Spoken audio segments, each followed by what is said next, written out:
Rape ಕೇಸ್ನಲ್ಲಿ ಪ್ರಜ್ವಲ್ಗೆ ಜೀವಾವಧಿ ಶಿಕ್ಷೆ 11 ಲಕ್ಷ ರೂಪಾಯಿ ದಂಡ ವಿಧಿಸಿದ ಜನಪ್ರತಿನಿಧಿಗಳ ಕೋರ್ಟ್. ಇಂದಿನಿಂದ ಪರಪ್ಪನ ಅಗ್ರಹಾರ ಜೈಲೇ ಗತಿ.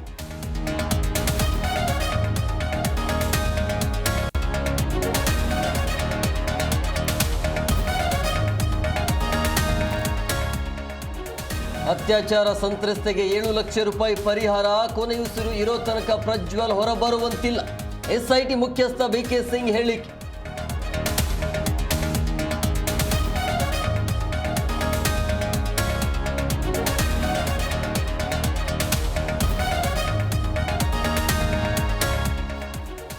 ಡಿನ್ನರ್ ಹೆಸರಿನಲ್ಲಿ ದಲಿತ ಸಚಿವರು ಶಾಸಕರ ಸಭೆ. ಒಳ ಮೀಸಲಾತಿ ಬಗ್ಗೆ ಚರ್ಚೆ ಮಾಡಿದ್ದು, ನಾವೆಲ್ಲ ಒಟ್ಟಾಗಿದ್ದೇವೆ ಎಂದ ಕಾಂಗ್ರೆಸ್ ನಾಯಕ.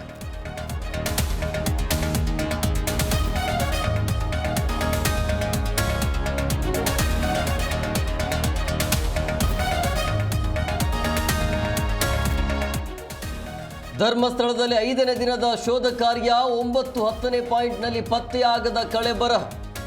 ನಾಳೆ ರಜೆ, ಸೋಮವಾರ ಉತ್ಖನನ ಆರಂಭ.